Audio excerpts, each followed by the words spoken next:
Hello, everyone. I hope you're doing well. The subject I think I'm going to discuss today is what people say they want versus what they actually want. And why does this happen? So, a bit of a controversial subject. The more we discuss truth, objective truth, subjective truth, opinion, psychology, the more we're exposed to a variety of outcomes that don't always seem to be complementary. And there is some dissonance between what people are proclaiming and what the reality appears to be. And I did another video on hypocrisy, covering this a little bit, but I want to look less at the psychology behind it and more at the effects. So, in brief, I want to give a quick short story. I used to have a colleague where I worked, and he wasn't a man of any great stature particularly, but he had a nice looking wife and a young family and a little bit of a chip on his shoulder, but really he disguised it very well and was mostly amiable. And he once recounted to me when he was out with his wife and they were invited to a party sometime. I don't think it was a New Year's party. I think it was just a dress-up thing that some of her friends invited them to, but it was semi-official, so it was like an event. And while he was invited and he was eager to go with his wife, he did have some preconceived notion that what's going to happen here is potentially she's going to have people to speak to and have friends that she wants to socialize with, and I'm going to be on the periphery of this. And to his credit, he wasn't comfortable with that and determined that not to happen. And he spoke to his wife about this, and she said, of course not, you'll be included in everything. There will be plenty of people there for you to talk to. I'd really love it if you were there. All right. Some of us are probably already thinking, we've heard this before. And so they go to the party, and sure enough, within about an hour, he's being left at the table with on his own, and some of his wife's friends and through his wife are beginning to hand him the bags and the coats and ask them, "Oh, can you just look after these for a bit? We're just going to go over here and talk to these people, and we'll be back in a minute." And to begin with, I think he gave it the benefit of the doubt and thought, as a one-off, he's already mentioned his concern. She knows that that's not what he's here for, but he'll compensate for now. Like, he'll accommodate her. But sure enough, after about 20 minutes, she comes back to the table and says, "Oh, I'm so sorry to leave you on your own. We just need to go over there, and we'll be over there for a bit." And he politely nods, I think, and just, gets her to finish what she's saying, and then says, "Listen." And this is according to him, of course, so I don't know how real it is, but it was a very interesting example nonetheless. He says, "Listen, I'm going to put the bags and coats down, I'm going to leave the table, and I'm going to do something else. And I'm sorry if that puts you out." And she was like, no, please, can you just stay? We'll just be a minute, I promise we'll be right back. And he said, "No, I'm sorry if that puts you out, but I don't want to be this person. I don't want to be the husband, the guy who gets left at the table with the bags and coats. And you know what? You don't want me to be that guy either, really. You do not want me to be that guy. You want me to be somebody else. You want me to be the man you married who isn't the bags and coats wait at the table guy." And okay, so according to him, then she agrees, and she's like, "I understand." And then I think she ends up sitting there, and then he goes and does other things, or the girls end up coming back. Basically, because he said that, then the girls come back to the table and sit there instead of going and doing other things.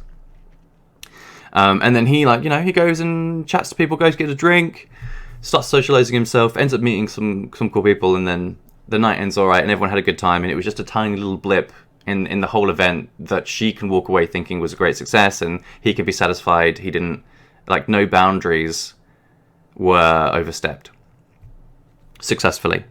They could be attempted, maybe, just not successfully. And I think that's really interesting, the way he phrased it. And again, I don't want to give the guy too much credit. He's a pretty flawed guy, but he's got a bit of life experience behind him. He has been through a few tough things, and he's got like a certain strategy now, and I appreciate his strategy on quite a few things, because he's had the unfortunate experience to have to go through it to develop it. But nevertheless, there it is. And I think that's really important, because it does happen like that in life, not just with women, in other things as well. You can argue that that woman was the best intentioned, but she was dealing with competing priorities, right? She was dealing with wanting to be valuable to her group of friends and having this facility of a guy to look after their stuff and increase convenience and be like protective or whatever. These were valuable commodities and services she was bringing to the group, so she saw the immediate advantage of that. However, the existential disadvantage of just having this kind of soppy, wet husband who is ineffectual like a beta male, the real disadvantage of that would have been more damaging than any immediate advantage she got from the social engagement benefit. So it was simply a factor of not being able to calculate that far ahead and all of its ramifications, and just seeing the immediate benefit, which is everyone can be guilty of, right? We've got no certainty on the future, so everyone can be a bit guilty of thinking only in the present sometimes. And this definitely happens. I'm sure a lot of guys listening to this now are thinking of instances where either they did or they didn't place down a marker and set a boundary and then hold it. And later on, they ended up paying the price for not holding that boundary. In the immediate instance, maybe it felt beneficial or even just safe to allow a situation to continue or to happen. But in the long run, you realize that either it didn't work out in your benefit in the end, so you ended up being seen differently by other people, or even feeling differently about yourself, which is the only thing that really matters, actually. Other people can see you however they want, but there's a logic behind that, though. There's a logic behind observing behavior and having that be a descriptor of someone's character. And people can say what they want about, oh no, you can't know someone's character really, you don't really know what's going on, and you can't judge somebody by what they've done, or you need to give them the benefit of the doubt, or you need to hear them out, hear what their excuses are, hear what they're saying for themselves, what's the reasons. I understand that, but nevertheless, it is an instinctual, and I would argue broadly accurate, measure of an individual or a situation to simply observe behaviors and derive your conclusions from them. And it's far more telling, because behaviors, as I've always said, in nature and in our lives, we can say what we want, but behavior is where the rubber hits the road in terms of reality, right? In terms of what actually is going to happen, it's all about behaviors.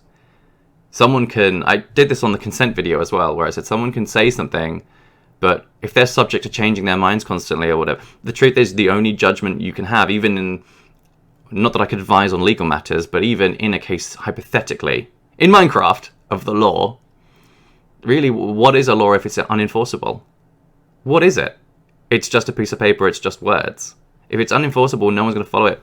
Like, we have a lockdown here in the UK, and people are breaching lockdown rules that are written into law, but there's simply no capacity really to uphold any of the penalties that are issued. Never mind trying to get them issued in the first place is a nightmare for the police and the legal services. Like, just getting them issued is difficult, and trying to establish exactly what's happened, whether a lockdown's really been breached or not. A stay-at-home order. So behaviors are where the rubber meets the road. It's where reality kicks in. It's where things actually happen. And everything away from that is posturing or suggestion. But there's no facts. There's nothing real about any of that stuff. It's a great indication, and you can indicate certain ways, and you can set expectations, and there's something real to setting expectations, right? If you can convince someone that something should be some way, they may see it that way even in the presence of evidence to the contrary. All right, because you've already established a belief system within them, and they've incorporated it into their experience. But from a purely rational perspective, it's behaviors that matter. It's what actually happens. And therefore, everything you read, hear, and are told, even the things you see to a certain degree, things can be stage managed to suggest certain things when actually they're not true. just take them as advisories and rely on the behaviors. The behaviors, what actually is happening, is what matters. So, going back to the story.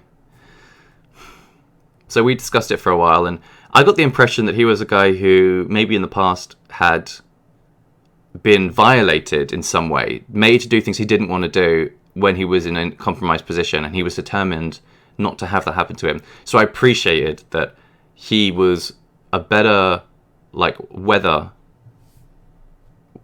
sign for how these things actually transpire, rather than someone who just thinks about it or has, like, maybe less life experience to pull on to determine how they're going to behave in certain situations, because they don't really know the full extent of what can happen. They're just supposing what could happen.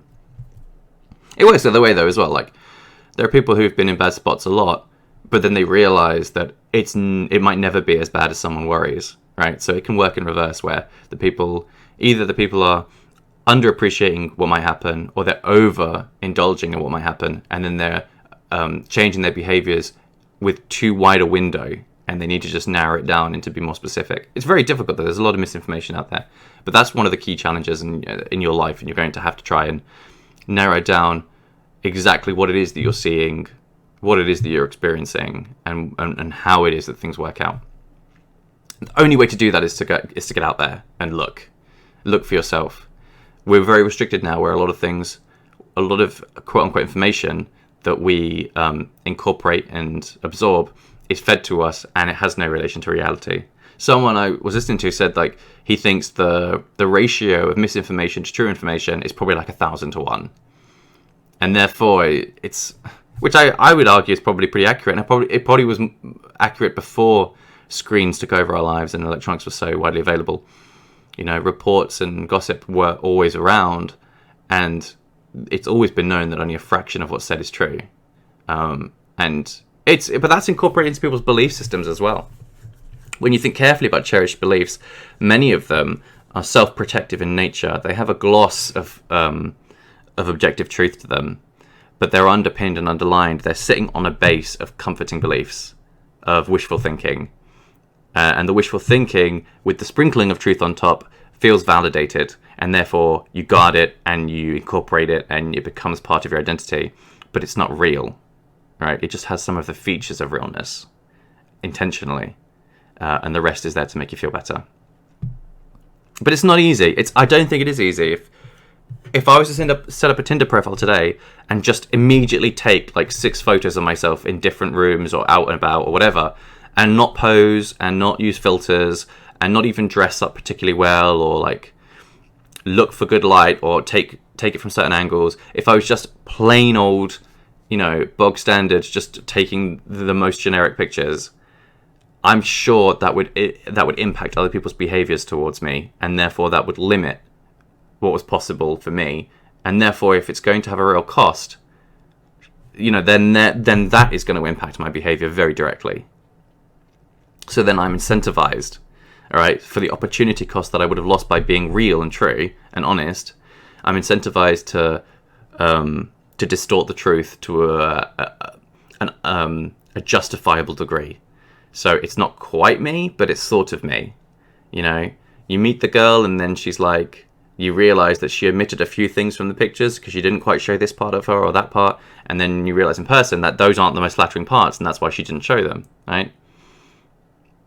Like, there could be a load of things. Like, it could be like all of the pictures are really close to the face, so only the facial features, which are, a lot of people in our culture have very pleasant facial features, and we're in very good health in our culture, so we don't have things like many skin blemishes or deformities. These are very rare for Brits. Might have some bad teeth, yeah, I admit, but for the most part, we're okay. But then exactly right, like a Brit goes abroad and then starts trying to hit a girl up, and then he's smiling in his pictures, but there'll never be toothy smiles, right? Because like he's conscious, he knows there's an opportunity cost to displaying that genuine, to making it apparent. Whereas if you just show the acceptable information, that you're avoiding red flags, right? You're trying to crop out the red flags so that someone gives you a chance, gets to know you a little bit, and then they will begin to crop out the red flags for you.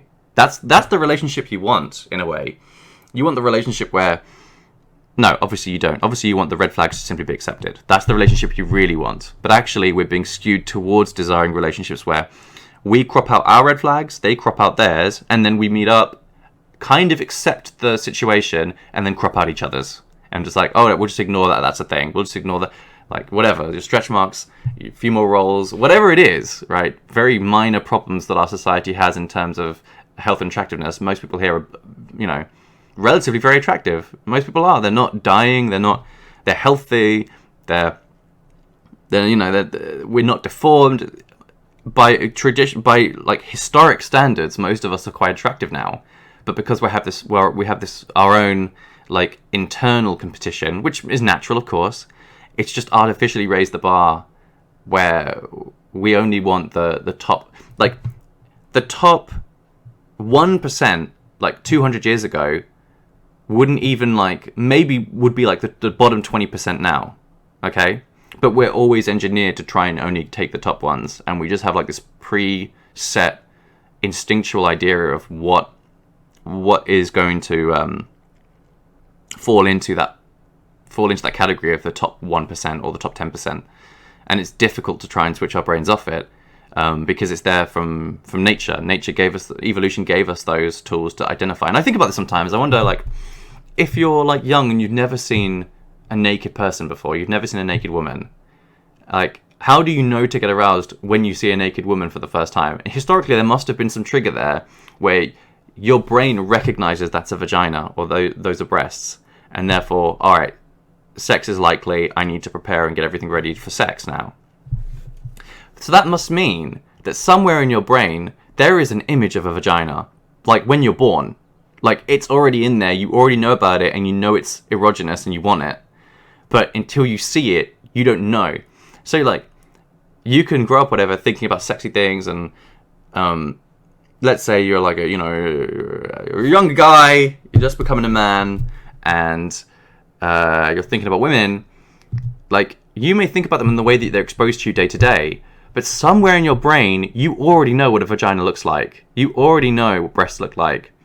And it's odd to think that porn already exists in your head, all right? There are triggers in there that already let you know, when you see this, this is go time. Like, when you see this is something to get excited about. And so because it's already there, it's kind of strange. I wonder if there's like a perfect, I know it's getting philosophical now, but I wonder if there's like a perfect vagina that we have imagined, and the closer we see that in reality, the more excited we get. All right, that was kind of weird, but I have thought about that before, and I thought it was weird that, like, what if that's true? What if we're born with like the image of a vagina on our head? Okay, so going back to this whole idea of what people want versus what they say they want. So let's say that I've started with the dating thing, so I'll go on with the dating thing. Let's say I'm looking at like dating profiles on any given app. Now, I'll just be straight up with you. When I was younger, I didn't really know how to speak to girls, and I was worried about rejection. It really put me off from trying. But growing up in a family of women, I suppose all I had to work on as like a strategy was to match and mirror, which is a common, like, well-known socializing technique. So that would be, you observe what somebody's doing, and then you show congruence and suitability by matching what they're doing, so that there's like a compatibility thing. Like, you have a lot in common. Look, you act the same way.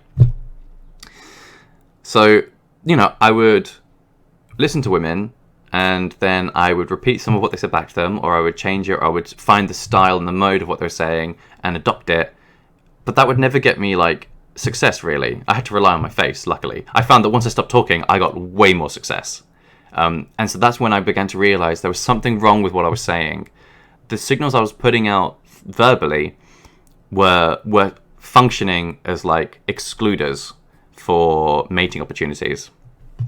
Whether that signaled that I wasn't ready for mating, or that I didn't carry the correct qualities for mating, whatever it was, the talking part of it was actually causing a problem, because when I stopped talking, I became way more successful with women. A lot more successful.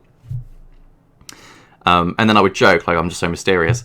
But I knew I wasn't. I knew I wasn't a mysterious guy. I knew I was, like, fun, and I loved I love to talk, and I love like showing off how clever I am, and I love how impressed everyone gets when they first meet me.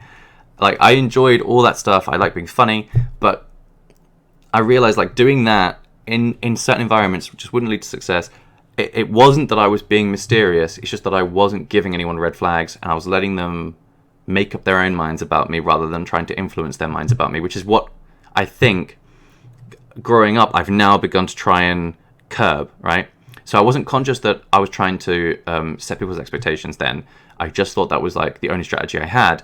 Now, having learned a lot more about what it is to be a man and to be masculine and to act and think in masculine ways, which really suit me, actually. Like, I feel at home being masculine. I feel like less lost and less directionless, even though I'm not the most manly man, and there are guys way out there who are way better at being masculine than I am. I still feel in my element when I'm engaging with my masculine stuff. Like, I feel like it feels right for me. And growing up in a house of women, I simply just wasn't exposed to it enough to know. And I guess starting out, like I said, I'm not the best at it. Like doing DIY or like being brave, taking risks. All this, I was never the best at it.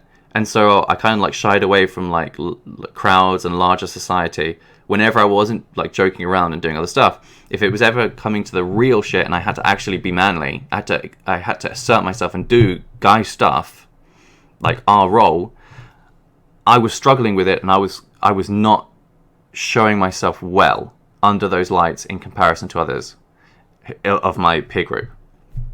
And so that, like, for me personally, that pushed me out of wanting to do it, because if you're not winning, there's like a social cost to that. If you're not winning publicly, you feel like you just want to abandon the game and do something else.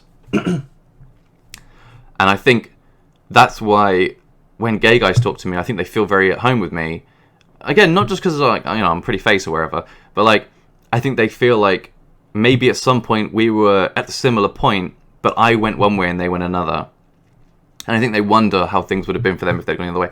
And the truth is like, I just decided, once I realized like the quiet thing was working, I decided, all right, I am going to be masculine, but I'm going to have to work at it from a lower level to start with and build up on it. Because I like it, I like doing it, but I can't do it in competition with others yet. I'm not ready. And so when I took myself out of that and I just did it on my own, I began to, I can build cabinets and stuff now. Like, I can do this stuff. I enjoy it. Like, when I'm drilling wood, as stupid as that sounds, or I'm hammering nails, whatever, I'm having a great time. I love seeing something come together. I love engineering things. I love to wrestle. Like, I kind of want to fight people now. Like, there's a part of me that genuinely enjoys physical competition. Whereas before, when I was like a lot more effeminate, I wouldn't have wanted any of that, because I would have just predicted my failure in it. I would have only seen negative forecasting in relation to that. So I would have veered away from it and tried to do something else. But actually, like, given time to working on myself and just being a bit of an industrious person, I now throw myself into it.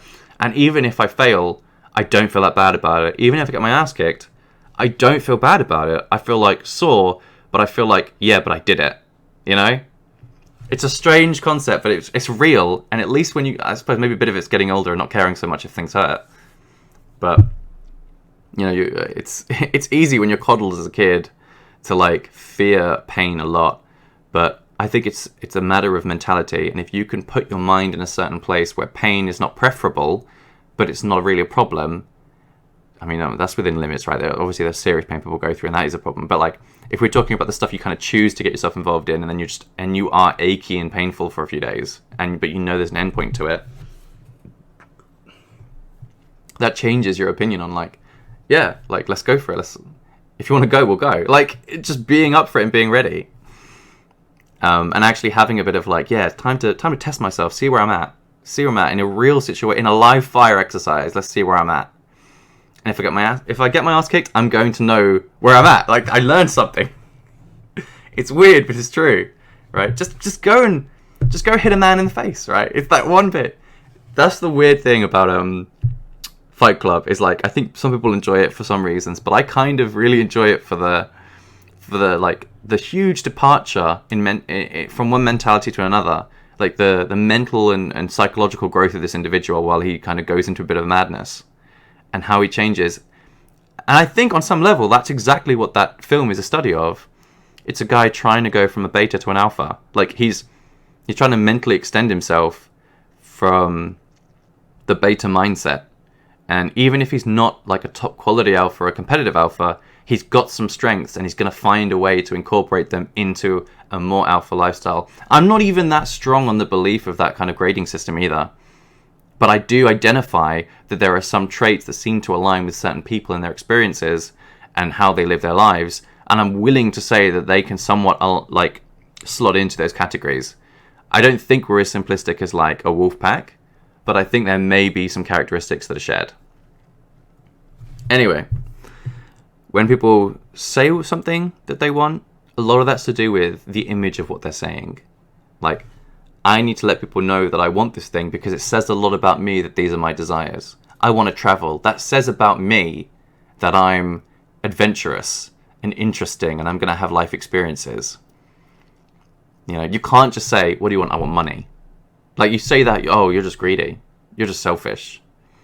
You're just materialistic, right? There's too many negative connotations with certain positions. Therefore, honesty has to go out the window. And you just have to posture and demonstrate in every comment or every opportunity what it is that you want people to think about you in competition with actually what you do want. I mean, that's not to say people don't want to travel, but the fact that they prioritize it so heavily, I think, is for the benefit of others.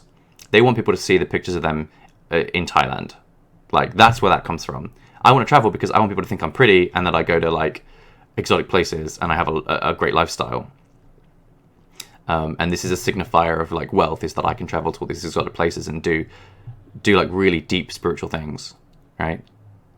Like, no one's sitting at home and going, I want to be really deep and spiritual. I know. What do you want to do with your life? I want to go to seminary, right? I want to go learn theology. No one says that because there's nothing glamorous about that. That's what poor people do. Like, if you're a criminal or if you're an orphan or whatever, then you go to a seminary and take the church. But there's no denying that it's a far more spiritual experience. Far more interesting. That being said, it's kind of our culture, isn't it, to go to a seminary? It's Christian values, and that's not vogue. So do something foreign and exotic. Go meditate, close your eyes and do yoga in a temple somewhere in Laos. You know, follow a yogi for 6 months. I don't know. But, like, it's more about the image created by saying you want things rather than actually wanting them. And you think that image is more beneficial to you getting what you really want. Which makes sense. It's words are free. So just saying stuff costs you nothing. And if they may advance your cause and get you more of what you want, all the better. The problem is everybody's saying way too much. And that's why the world is absolutely full of things that simply aren't true. Like, marketing products becomes really difficult, and we need complex algorithms that match and analyze behaviors. Because if we just do surveys, it's so difficult to get the truth. It's so difficult to understand what moves a company can make to increase their offerings and to make them more attractive if they just listen to what people say. Because it doesn't work. It just doesn't work. Listening to what people say just doesn't work. And therefore, the better thing is to identify people's behaviors. What do they really move towards? What do they really want? What do they really find that benefits them? Not what they say. All right? And that's why when someone hands you the coats, you put them down, right? You put them on the chair and you go do something else. Maybe you're a dick, but at least you're not, you know, some wet, sloppy, needy codependent who can be taken advantage of. And in the end, that's the guy that the girl's going to want to be her guy, right? She's going to want the guy who puts the coats down and goes to something else because he won't stand for it. And if he won't stand for it for himself, then he, as far as she can see, won't stand for it from other people for her as well. That's a beneficial relationship. That's an advantageous relationship. Where is the advantage in being with the coats guy? And that's not just relationships, that's everything. Right? That's everything. You wanna raise, you wanna get a promotion, right? Argue with your boss. Argue with him. Tell him no. Tell him that's a bad idea. Tell him the stuff he's saying is a bad idea. There's a better way of doing it. Right? He might not like you for that, but he might respect you. And if you're in a corporation where you need to be liked to get a promotion, the corporation's probably going into the toilet at some point, right? But if you're in a business where you just need to be right, and you just need to be brave, and you just need to be willing to take a risk, and prepared to take consequences when they come to you and live up to them and own them, just like you own the risk of saying, I think you're wrong, this is something else we can do, this is a better way. That's where you're going to find the benefit, because that's the relationship people want, even in the workplace. They want, if you're the king and you're surrounded by yes men, at some point you realize things are going downhill, unless they keep blinding you to how bad things are and say, oh, everything's fine, everything's right. Sometimes you're going to have to realize that. But as uncomfortable as it is, a wise king's gonna know that when a guy comes forward and says, things are really bad, you can do something about this, but you've not got a lot of time, and like, here are your realistic options. It's not what you want to hear, it's going to cost you money.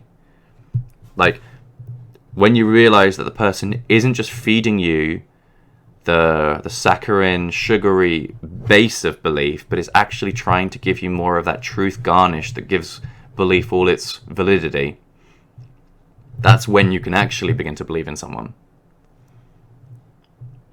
Alright. I'm sorry that was a longer one, but you know what? I'm not sorry. You bought into this. Deal with it. I look forward to seeing you guys again, though. Catch you around.